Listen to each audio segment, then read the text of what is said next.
উজরা জওয়াদহ ও উহরেকা দামহ। আল্লাহ রাসূল বললেন ওই জিহাদটা সবচাইতে ভালো।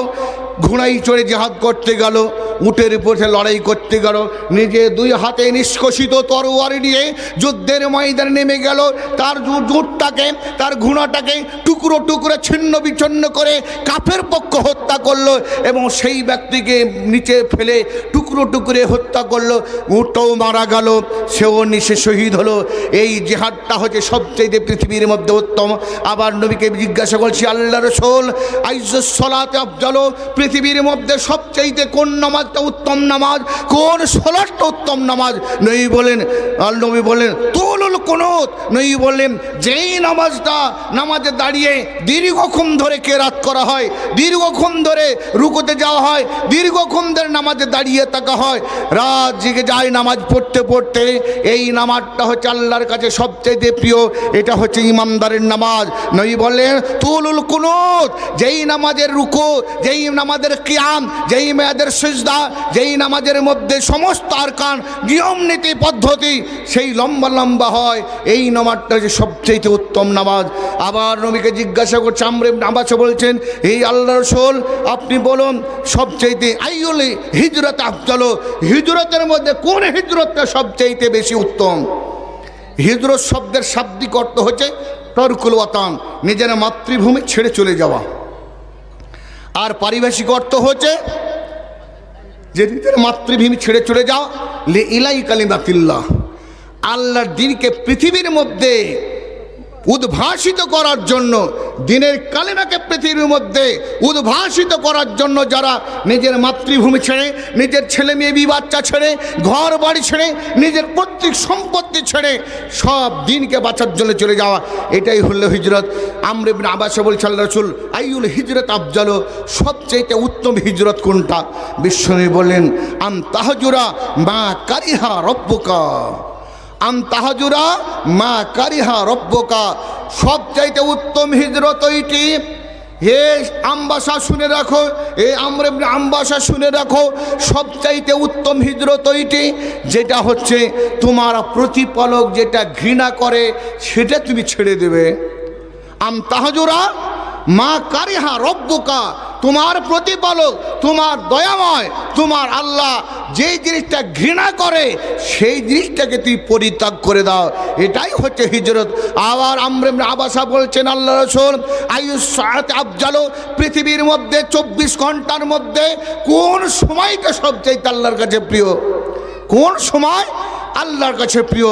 তিনি বললেন, নবী মুহাম্মদ সাল্লাল্লাহু আলাইহি ওয়াসাল্লাম ক্বালা, নবী বলেন জাওফুল লাইলিল আখির, জাওফুল লাইলিল আখির, মধ্যরাতের মধ্যে শেষ রাতটা, রাতটাকে দুই ভাগ করুন, দুই ভাগ করার পরে জাওফ বলা হয় মধ্য, জব পেটকে বলা হয়, পেছন দিকে ওপর দিকে মধ্যখান পেট। বলছে রাতের মধ্যস্থল থেকে শেষের দিকে রাত 12টার পর, রাত 1টার পর, এই সময় যারা আল্লাহর ইবাদত করবে, আল্লাহর উপাসনা করবে, আল্লাহর গুণগান করবে, এই সময়টা হচ্ছে সবচেয়ে উত্তম। নবী বলেন জাওফুল লাইলিল আখির, রাতের সে মধ্যভাগের শেষ ভাগটা রাতটা হচ্ছে আল্লাহর কাছে সবচেয়ে উত্তম সময়ের রাত। ভাইয়ের আমার, বন্ধুরা আমার, বিশ্বনবী জনাবে মুহাম্মদুর রাসূলুল্লাহ সাল্লাল্লাহু আলাইহি সাল্লাম বললেন যে ঈমানের পরিচয় হচ্ছে, এই হাদিসের মধ্যে ঈমানের পরিচয় বলা হলো, ঈমানের 1 নম্বর সংকেত বলা হলো আর সাবর ওয়া সামাহা, ধৈর্য ধারণ করা কোনো গুনার কাজে। এই কাজটা করতে হবে কিন্তু আপনি ধৈর্য ধারণ করলেন, এই কাজটার মধ্যে যেতে হবে কিন্তু নিজেকে ধরল, ধৈর্য হলে আর নিজের অর্থ আল্লাহর পথে দিলে। আর এর পারিভাষিক হচ্ছে খুলুকুন হাসানুন, তার চরিত্র ভালো হবে, ইমানদার তার চরিত্র ভালো হবে। ইমানের ডিফিনেশন হলো, ইমানের সংকেত হলো, ইমানের তারফ হলো তাকে ধৈর্য ধারণ করতে হবে এবং বিনয় হতে হবে, পৃথিবীর মধ্যে সৎ হতে হবে। বিশ্বনবী জনাবে মুহাম্মদুর রাসূলুল্লাহ সাল্লাল্লাহু আলাইহি সাল্লামের প্রিয় সাহাবী আবু উমামা আল বাহিলি রাদিয়াল্লাহু তাআলা আনহু, যেই সাহাবীরা নবীর কাছ থেকে হাজারের ঊর্ধ্বে হাদিস বর্ণনা করেছেন তাদেরকে মুকসিরিনে হাদিস বলা হয়। আবু উমামা আল বাহিলি রাদিয়াল্লাহু তাআলা আনহু, তিনি মুকসিরিনে হাদিসের মধ্যে যার বর্ণিত হাদিস সংখ্যা 1000-এর ঊর্ধ্বে তিনি হাদিসটা বর্ণনা করছেন। তিনি হাদিসটা বর্ণনা করেছে সুনানে আবি দাউদের হাদিস 4642 নম্বর হাদিস। বিশ্বনবী প্রিয় সাহাবী তিনি হাদিসটা বর্ণনা করেছেন আবি উমামা আল বাহিলি রাদিয়াল্লাহু তাআলা আনহু আন্না রাজুলান সাআলান নবী সাল্লাল্লাহু আলাইহি ওয়াসাল্লাম ফাকালা ইয়া রাসূলুল্লাহ মাল ঈমান। নবীকে জিজ্ঞাসা করছেন না রাসূল ঈমানটা কি জিনিস, ঈমানের সংজ্ঞা কি, ঈমানের ডেফিনিশন কি, ঈমানের পরিচিতি কি, ঈমানদার কোন ব্যক্তি? বিশ্বনবী বললেন ঈমানের পরিচিতি জানতে চাইছো, ঈমানকে শুনে রাখো। বিশ্বনবী বললেন ঈমানের পরিচিতি হচ্ছে, ঈমানের ডেফিনিশন হচ্ছে। বিশ্বনবী বললেন এ আমার সাহাবী শুনে রাখো, ঈমানদার ওই ব্যক্তি যেই ব্যক্তি পৃথিবীর মধ্যে তার মনের মধ্যে যত রকমের খারাপ জিনিসটাকে নিজেকে প্রত্যাখ্যান করে দেয়, নিজের মনের মধ্যে আনন্দ আসে। আল্লাহ রাসূল বলছেন এজা সাররাতকা হাসানতকা, যখন তোমাকে ভালো কাজে উদ্দীপনা দিবে, ও সাআতকা সাইয়্যাতকা, যখন খারাপ জিনিসে তোমাকে পীড়া দিবে, কষ্ট দিবে, ফাআনতা মুমিনুন, নই বলেন তখন তুমি মুমিন। যখন দেখবে তুমি একটা কাজ করছো, উদ্যম দিচ্ছে, জলসা করছো, তুমি মনের মধ্যে উৎফুল্লতা জেগেছে, মানুষকে কোরআন হাদিস কথা শোনাবো, মনের মধ্যে তোমার আনন্দ জেগেছে, তুমি মনের মধ্যে ঈমান আছে। আর যখন দেখছো আমি গান সিনেমা দিব, নবল যাত্রা করব, যাত্রা বিচিত্রা দিব, এই কাজ যখন করবে নই বলে ও সাআতকা সাইয়্যাতকা, যখন অন্যায় কাজ, গৃহীত কাজ, হারাম কাজ যখন তোমাকে কষ্ট দিবে, মনের মধ্যে কষ্ট পাবে, আল্লাহ রাসূল বলে ফামতা মুমিনুন, তোমার মধ্যে ঈমান আছে। আবার নবীকে বলছে মাল ইসমো, আল্লাহ রাসূল বলেন গুনাহ কি, পাপ কি জিনিস আপনি বলুন। নবী বলেন এই যে হাকা ফি নাফসিকা বিশাইইন, কোনো জিনিস যখন তোমার মনের মধ্যে ধোঁকা দিবে, মনের মধ্যে খটকা দিবে, যেমন দরজায় গিয়ে করাঘাত করে খটখট করে, এই রকম কেউ যেন বাড়িতে মনে করছে কে এসে দরজায়, ছেলে এসেছে না স্বামী এসেছে না কোনো প্রতিবেশী এসেছে, বাড়ির মানুষ যখন সেই দরজায় খটখট করে আওয়াজ দিলে চিন্তা করে যে কে দরজায় আঘাত দিচ্ছে। যেই ব্যক্তির মধ্যে ঈমান থাকবে, মনের মধ্যে যখন একটা কুসংস্কার, খারাপ কথা যখন মনের মধ্যে বিরাজ করতে রয়েছে, মনের মধ্যে ওই রকম করাঘাত করবে। আল্লাহ রাসূল বলে এটাই হচ্ছে গুনাহ, ফাদাহ, তুমি ওটাকে বর্জন করো, ওটাকে প্রত্যাখ্যান করো, ওটাকে ছেড়ে দাও, তুমি ঈমানদার হলে পারে। ভাইয়ের আমার, বন্ধুর আমার, বিশ্বনবী জনাবে মুহাম্মদুর রাসূলুল্লাহ সাল্লাল্লাহু আলাইহি সাল্লাম বলেন ঈমানদার হয়ে যদি পৃথিবীর মধ্যে বাঁচতে চাও, তুমি ঈমানদার হয়ে মজবুত হয়ে থাকো। এ ঈমানদার তুমি শুনে রাখো, বিশ্বনবী জনাবে মুহাম্মদুর রাসূলুল্লাহ সাল্লাল্লাহু আলাইহি সাল্লাম বলেছেন, হাদিসটা বর্ণনা করছেন আবু উমামা আল বাহিলি রাদিয়াল্লাহু তাআলা আনহু, তিনি হাদিসটা বর্ণনা করছেন। বিশ্বনবী বলেছেন কাল্লা খাতামানা রাসূল সাল্লাল্লাহু আলাইহি ওয়াসাল্লাম, অধিক কম সময় নবী আমাদেরকে এই কথা বলেছেন, অর্থাৎ এমন কোনো দিন নাই নবী এই কথা বলেন। নবী বলেছেন লা ঈমানা লা আমানাতা লাহু, যেই ব্যক্তির মধ্যে আমানতের খেয়ানত করে, যারা মালকে তছনছ করে, যারা কোনো মানুষের কোনো জিনিসকে, সংরক্ষিত জিনিসকে বিনষ্ট করে যায়, এই ব্যক্তির মধ্যে ঈমান নাই। নইবেনে লা ঈমানা লিমান লা আমানাতা লাহু, যার মধ্যে আমানত নাই সেই ব্যক্তির মধ্যে ঈমান নাই। ওয়ালা দীন লাহু, আল্লাহ রাসূল বলেন আর ওই ব্যক্তির মধ্যে যার ওই দিন নাই, লিমান লা আহাদা লাহু, যার মধ্যে প্রতিশ্রুতি দেওয়ার পরে এটাকে ভঙ্গ করে দেয়, প্রতিশ্রুতি গুরুত্ব দেয় না, ওয়াদা ইকরার করে গুরুত্ব দেয় না, এই ব্যক্তি হচ্ছে পৃথিবীর মধ্যে, এই ব্যক্তি হচ্ছে দিনদার নয়। দিনদার সবসময় প্রতিশ্রুতিকে বাস্তবায়ন করতে চাইবেন। ঈমানদার সবসময় সংরক্ষিত জিনিসকে ভালো করে হেফাজত করবে। বিশ্বনবী জনাবে মুহাম্মদুর রাসূলুল্লাহ সাল্লাল্লাহু আলাইহি সাল্লামের প্রিয় সাহাবী আবু হুরায়রা রাদিয়াল্লাহু তাআলা আনহু, তিনি হাদিসটা বর্ণনা করছেন। হাদিসটা সহিহ জামে তিরমিজি 2627 নম্বর হাদিস। হাদিসটি বর্ণনা করছেন আবু হুরায়রা, যিনি বিশ্বনবীর কাছ থেকে সবচাইতে বেশি হাদিস বর্ণনা করেছেন। বিশ্বনবী 23 বছরে 2.5 লক্ষ নর ও নারীকে ইসলামের মধ্যে এনেছেন। তার মধ্যে অতি অল্প সময় নবীর সঙ্গে ইমানের সময় জীবনযাপন করেছে। তিনি সপ্তম হিজরিতে বিশ্বনবী 622 খ্রিস্টাব্দে মক্কা থেকে মদিনায় হিজরত করে গেলেন। মদিনায় যাওয়ার পরে সপ্তম বছরে একটা যুদ্ধ হয়েছিল। মসজিদ নববী থেকে পূর্ব দিকে একটা ইহুদি খ্রিস্টান অধ্যুষিত এলাকা, এই মদিনার মসজিদ নববী থেকে 18 মাইল দূরে একটি জায়গা, এই জায়গাটাকে খৈবর বলা হয়। এই জায়গাতে যুদ্ধ হয়েছিল, এটা ছিল সপ্তম হিজরিতে। এই খৈবরের যুদ্ধের 3 দিন আগে ইসলাম ধর্ম গ্রহণ করছেন আবু হুরাইরা রাদিয়াল্লাহু তাআলা আনহু। আবু হুরাইরা ইসলাম ধর্ম গ্রহণ করার পূর্বে তার নাম ছিল আব্দে শামস, সূর্য পূজারী বা রবিদাস। ইসলাম গ্রহণ করার পরে নবী তার নাম রাখলেন আব্দুল্লাহ বা আব্দুর রহমান। তিনি ছোট ছোট বিড়ালের বাচ্চাকে নিয়ে খেলাধুলা করতেন, কখনো কুছাই নিয়ে বেড়াতেন, কখনো খেলাধুলা করতেন। বিশ্বনবী বলছেন, আমতা আবু হুরাইরা, তুমি না হচ্ছে বিড়ালের বাপ। সেই দিন থেকে আবু হুরায়রার নাম আবু হুরায়রা পড়ল, কিন্তু তার নাম আব্দুর রহমান বা আব্দুল্লাহ। বিশ্বনবীর কাছে থেকে মাত্র তিনি সপ্তম বছরে ইসলাম ধর্ম গ্রহণ করলেন। হিজরত করে যাওয়ার সপ্তম বছরে ইসলাম ধর্ম গ্রহণ করে 11 হিজরির 3য় মাসে নবীর সঙ্গীরা হয়েছে। মাত্র 3 বছর ঈমান এনে নবীর সঙ্গে ছিলেন আবু হুরায়রা।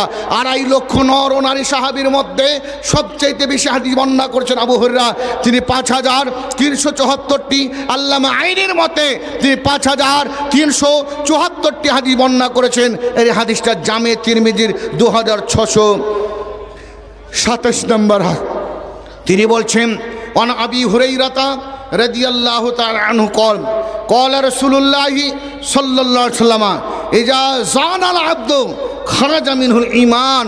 বিশ্বরী বলছেন, এ পৃথিবীর মানুষ, এই ইসলামপুরের মানুষ তোমরা শুনে রাখো, এই ঝাড়খণ্ডের মানুষ তোমরা শুনে রাখো, তোমরা কর্ণপাত করো, তোমরা ইমানদার পৃথিবীর মধ্যে বাস করছো, তোমরা ইসলামপুরে বাস করছো, ভালো করে শোনো। ইজা জানাল আব্দু, যখন কোনো বান্দা ব্যভিচারে লিপ্ত হয়ে যায়, নারী ঘটিত ব্যাপারে কোনো ছেলে যদি মেয়েদের সঙ্গে সংযুক্ত হয়ে যায়, বিশ্বনবী বলেন খারাজা মিনহুল ঈমান, তার মধ্যে থেকে ঈমানটা বেরিয়ে চলে যায়। ঈমানটা তার মধ্যে থাকে না। ঈমান কোথায় থাকে? ফাওকা রাসিহি কাযুল্লাতে। বিশ্বনবী বলছেন তার ঈমানটা বেরিয়ে গিয়ে মাথার ওপরে হ্যাঙ্গিং হয়ে ঝুলে, যেমন মেঘের ছাতা অথবা আমরা ছাতা নিয়ে ঘুরি, এই তাম্বু যেমন মাথার ওপরে ঝুলছে, ঈমানটা হ্যাঙ্গিং অবস্থায় হলে আল্লাহ রাসূল বলছেন তোমার কাছ থেকে ঈমানটা বেরিয়ে যায়। এ 5 ওয়াক্তের সালাত আদায়কারী, এ রমজান মাসে রোজা পালনকারী, এ জলসাকারী, তুমি শুনে রাখো, যখন তুমি ব্যভিচারে লিপ্ত হয়ে গেলে, একজন সুশ্রী নারীর সঙ্গে তুমি মুগ্ধ হয়ে গিয়ে তার প্রেমে পড়ে গিয়ে নিবল জীবনকে নাশ করে দিলে, তুমি ব্যভিচারের সঙ্গে লিপ্ত হয়ে গেলে খারাজা মিনহুল ঈমান, তার মধ্যে থেকে ঈমানটা বেরিয়ে চলে যায়। খারাজা মখরাজা মিনাল গালেব, ঈমানটা অন্য জায়গায় গিয়ে আফসোস করতে থাকে। আবার ওই যা খারাজা মিন আমালি যালিক, যখন ওই ব্যক্তি এই কাজ থেকে তিনি ফিরে গেলে আর এই রকম কাজ করব না, এই রকম লজ্জিত কাজের সঙ্গে সংযুক্ত থাকব না, এই কর্ম থেকে যখন তওবা করে অনুশোচনা করে ফিরে আসে, রাজা ইলাইহিল ঈমান, ঈমানটা আবার ওপর থেকে ভেসে এসে তার মধ্যে পৌঁছে যান। এই ঈমান যখন তার কাছ থেকে সরে যায়, এই অবস্থায় সেই ব্যক্তি যদি মৃত্যুবরণ করেন, সেই ব্যক্তি জান্নাত যেতে পারবে না। ঈমানবিহীন অবস্থায় জান্নাত যেতে পারবে না। ঈমান, ব্যভিচার করলে ঈমান চলে যায় কাছ থেকে, অন্যায় করলে ঈমান চলে যায় কাছ থেকে। বিশ্বনবী জনাবে মুহাম্মদ রাসূলুল্লাহ সাল্লাল্লাহু আলাইহি সাল্লাম হাদিসের মধ্যে বলছেন, হাদিসটি বর্ণনা করছেন আবু হুরায়রা, যিনি 5374টি হাদিস বর্ণনা করছেন নবীর কাছ থেকে। সহিহ বুখারীর 2472 নম্বর হাদিস, 2472 নম্বর হাদিস আবু হুরায়রা বর্ণনা করছেন।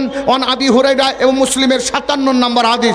আবু হুরায়রা বলছেন, অন আবি হুরায়রা রাদিয়াল্লাহু তাআলা আনহু قال رسول الله صلى الله عليه وسلم لا يزني الزاني حين يزني وهو مؤمن। বিশ্বনী বলছেন ইমানদার ওই ব্যক্তি ইমানদার অবস্থায় থাকে না। ইমানদার যখন নামাজ পড়লো, রোজা করলো, ইমানদার অবস্থায় আছে। যখন কোন নারীর সঙ্গে প্রেমলাভে পড়ে গেল, পরকীয়ায় পড়ে গেল, দেহ ব্যবসায়ী পড়ে গেল, নিজের নিজের দৈহিক কোনো খারাপ কাজে লিপ্ত হয়ে গেল, আল্লাহ রাসূল বলছেন তখন আর ইমানদার থাকে না। আমি ইমানদার আছি যখন কোনো নারীর সঙ্গে সংযুক্ত হয়ে গেলাম, দৈহিক সংযুক্ত হয়ে গেলাম, তখন সেই ব্যক্তির মধ্যে ইমান থাকে না। আবার নবী বলছেন ওয়ালা ইয়াসরিকু সারিক হিনা ইয়াসরিকু ওয়া হুয়া মুমিন, চোর যখন চুরি করে সেই সময় ইমানদার থাকে না। নামাজ পড়ছে সে মুমিন আছে, রাস্তায় হাঁটতে মুমিন আছে, যখন কারো পুকুরে মাছ চুরি করবে, জমির ফসল চুরি করবে, কারো বাড়িতে আঘাত হানবে, কারো জমি জায়গার আঘাত আনবে, সেই ব্যক্তি মুমিন থাকে না। বিশ্বনবী বলেন লা ইয়াসরিকু সারিক হিনা ইয়াসরিক ওয়া হুয়া মুমিন, যখন চোর চুরি করে সেই সময় মুমিন থাকে না। মুমিন ব্যক্তি চুরি করে না, যখন সেই চুরি করে সেই ইমানদার থাকে না। আবার নবী বলছেন লা ইয়াশরাবু শারিব হিনা ইয়াশরাবুহা ওয়া হুয়া মুমিন, মদ্যপ ব্যক্তি যেই সময় মদ পান করে ইমানদার থাকে না। সেই ব্যক্তি ইমানদার অবস্থায় নামাজ আদায় করলো, ফজরের নামাজ পড়লো, জোহরের নামাজ পড়লো, আসরের নামাজ পড়লো, মাগরিবের নামাজ পড়লো, এশার নামাজ পড়লো, আবার যদি মদের গ্লাস নিয়ে মদ পান করতে থাকে, নবী বলছেন সেই ব্যক্তি মদ্যপ অবস্থায় ইমানদার থাকে। নবী বলছেন লা ইয়াশরাবু শারিব হিনা ইয়াশরাবুহা ওয়া হুয়া মুমিন, কোনো ব্যক্তি যে মদ্যপ ব্যক্তি যখন মদ পান করে তার মধ্যে ইমান থাকে না। আবার নবী বলছেন এ পৃথিবীর মানুষ শুনে রাখো লা ইয়ানতাবু নুহবাতান ইয়ারফাউ ইলাইহিন নাস ফিহা আবসারহুম, আল্লাহ রাসূল বলছেন কোন ব্যক্তি ছিনতাই করে, মানুষের জমি জায়গা লুট করে নেয়, জামা কাপড় লুট করে নেয়, বাড়িঘর লুটপাট করে নেয়, নবী বলছেন যারা মুমিন ব্যক্তি তারা লুটপাট করে না, রাহাদানি করে না, ছিনতাই করে না। আর ছিনতাই করার সময় ইয়ারফাউ নাস ইলাইহি, মানুষের এইভাবে চোখ তুলে দেখে আব্দুর রহমান চুরি করছে, আব্দুল গাফফারের জমি চুরি ফসল চুরি করল। যদি চুরি করে আল্লাহ রাসূল বললেন হিনা ইয়ানতাবুহা ফাহুয়া মুমিনুন, মুমিন যদি ব্যক্তি থাকে সেই ব্যক্তি কারো মাল ছিনতাই করবে না, কোনো জিনিস ছিনতাই করবে না, সেই ব্যক্তি কারো দিকে হাত বাড়াবে না। আবার নবী বলছেন লা ইয়াগুল্লু হিনা ইয়াগুল্লু ওয়া হুয়া মুমিনুন, মাল যারা ছিনতাই করে, যারা গানিমাতের মালকে যা বিনষ্ট করে দেয়, জনসাধারণের মালকে যারা নষ্ট করে দেয়, ইন্দিরা যোজনের মালকে যারা নষ্ট করে দেয়, যারা 100 দিনের কাজের মাটিকে নষ্ট করে দেয়, 100 দিনের টাকাকে যারা নষ্ট করে দেন, এইরকম যারা গরিবের মাল গানিমাতের মালকে যারা বিনষ্ট করে দেন, নবী বলছেন যখন গানিমাতের মাল সংরক্ষণ করা হয় লা ইয়াগুল্লু হিনা ইয়াগুল্লু লা ইয়াগুল্লু আহাদুকুম, তোমার মধ্যে কেউ গানিমাতের মাল বিনষ্ট করে না। হিনা ইয়াগুল্লু, যখন সেই ব্যক্তি গানিমাতের মাল চুরি করে নেন ফাহুয়া মুমিন, নবী বলছেন সেই ব্যক্তি আর মুমিন থাকে না। আল্লাহ রাসূল এই কথা বলা বলছেন ফাইয়াকুম, তোমরা সাবধান থাকো, নিবৃত্ত থাকো, সতর্ক থাকো, সাবধান থাকো, সরে থাকো, বেঁচে থাকো। এই কাজের দিকে যেও না যেই কাজে গেলে তোমার ইমান নষ্ট হয়ে যাবে, যেই কাজে গেলে তোমার ইমান বিনষ্ট হয়ে যাবে, সেই কাজের সঙ্গে তুমি যুক্ত থেকো না। ভাইয়ের আমার, বন্ধুরা আমার, আমরা যদি পৃথিবীর মধ্যে ইমানদার হয়ে জীবন যাপন করতে চাই তাহলে আমাদেরকে কোন পথ অবলম্বন করতে হবে? আমরা পৃথিবীর মধ্যে ইমানদার হতে গেলে ইমানদারদের আরও কয়েকটা নীতির কথা আল্লাহ রব্বুল আলামিন বর্ণনা করেছেন সূরা ফুরকানের মধ্যে। সূরা ফুরকান সূরা নাম্বার 25 আয়াত নাম্বার 63, 64, 65, 66, 67, এই 5টা আয়াতের মধ্যে আল্লাহ মুমিনদের গুণ বর্ণনা করলেন। আল্লাহ বলছেন ওয়া ইবাদুর রহমানিল্লাযীনা ইয়ামশুনা আলাল আরদি হাওনা, মুমিনদের 1 নম্বর গুণ হচ্ছে আল্লাহর যারা প্রকৃত ইমানদার বান্দা তারা এই পৃথিবীতে চলবে নম্রভাবে, তাদের উদ্যত মন নয়। তার দিকে কোনো মানুষ যতই শিক্ষিত হোক, যতই বড় আলেম হোক, যতই বড় প্রতিপত্তি হোক, যতই ঐশ্বর্যপূর্ণ হোক, যতই সুশ্রী সুন্দরী বা সুন্দর রূপী বা সুন্দর পুরুষ হোক, এই পৃথিবীর মধ্যে যখন চলবে নম্রভাবে চলবে। ইমানদার পৃথিবীর মধ্যে উদ্যত মন নিয়ে চলবে না। যাদের উদ্যত মন নিয়ে চলবে তারা ইমানদার নয়। যাদের মনের মধ্যে গর্ব থাকবে সে ইমানদার নয়। যারা মানুষের মধ্যে মার্জিত হবে না তারা ইমানদার নয়। যারা প্রতিবেশীর সঙ্গে নম্র হবে না আর ইমানদার নয়। যাদেরকে দেখে স্ত্রীরা ভয় করবে তারা ইমানদার নয়। যাদেরকে দেখে ছেলেরা ভয় করবে তারা ইমানদার নয়। যাদেরকে দেখে তাদের মনীষরা, যাদের রাখালরা ভয় করবে তারা ইমানদার নয়। ভাইয়েরা, বন্ধুরা আমার, সকলের সঙ্গে মার্জিত হতে হবে। আল্লাহ বললেন ওয়া ইবাদুর রহমানিল্লাযীনা ইয়ামশুনা আলাল আরদি হাওনা, যারা ইমানদার হবে